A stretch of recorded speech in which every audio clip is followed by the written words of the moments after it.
என் அன்பான சகோதர சகோதரிகளே, இன்றைய நற்செய்தியை குறித்து என் உள்ளத்தில் எழுந்த சிந்தனை துளிகளை உங்களோடு பகிர்ந்து கொள்வதில் மிகவும் மகிழ்ச்சி கொள்கிறேன்.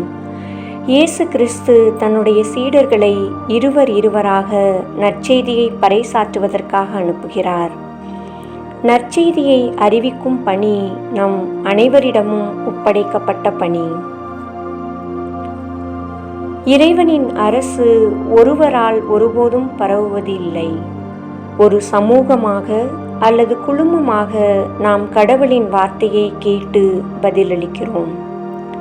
எந்த ஒரு கிறிஸ்தவ சமூகத்திற்கும் குழும பணி முன்னோக்கி செல்வதற்கு வழிவகுக்கின்றது. நம் ஒவ்வொருவரின் திறமைகளையும் பலம் மற்றும் பலவீனங்களையும் கடவுளின் பார்வையில் அடையாளம் காண ஜெபம் நமக்கு உதவுகிறது. ஜெபம் இயேசு கிறிஸ்துவின் வார்த்தையையும் அன்பையும் நாம் வாழும் சூழலில் பரப்புவதற்கான நமது விருப்பம் மற்றும் ஆசையை அதிகரிக்கச் செய்யும். நாம் இறையரசுக்காக உழைக்கும் போது நாம் ஒட்டுமொத்த நம்பிக்கையையும் இயேசுவில் மட்டுமே வைக்க அவர் நமக்கு ஊக்கமூட்டுகிறார். நாம் உலக காரியங்களை சார்ந்திருப்பதை காட்டிலும் இயேசுவிடம் அதிக நம்பிக்கை கொள்ள அவர் நமக்கு அழைப்பு விடுக்கிறார். வேலையாட்கள் இல்லாவிட்டால் அறுவடை பாழாகிவிடும். பழங்கள் நிரம்பிய வயல் பழங்களை பறிக்க போதிய ஆட்கள் இல்லாத போது வீணாகிவிடும். உலகம் கடவுளின் அறுவடையாகும். அங்கு அவருடைய அன்பும் வார்த்தையும் விதைக்கப்படுகிறது.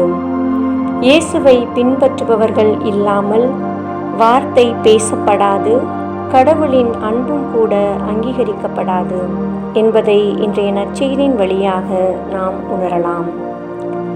ஜெபம், சேவை மற்றும் ஏழைகளின் மட்டில் நாம் கொள்ளும் அன்பு, இவைகளின் மூலமாக வார்த்தையிலும் செயலிலும் நாம் இறையரசை நெருங்குகிறோம். இயேசுவோடு நாம் நெருங்கிய தொடர்பில் இருக்கும்போது அன்பும் நீதியும் நிறைந்த கடவுளின் ஆட்சி நமக்கு அருகில் உள்ளது. அன்பு இயேசுவே, நீர் இவ்வுலகத்திற்கு அமைதியையும் சமாதானத்தையும் கொண்டு வந்தீர். உமது ஆசீர்வாதம் எங்கள் ஒவ்வொருவருக்குள்ளும் பாயட்டும். எங்களை சந்திக்கும் ஒவ்வொருவரும் உமது சமாதானத்தையும் அமைதியையும் பெற்று செல்ல வரம் தாரும். ஆமேன்.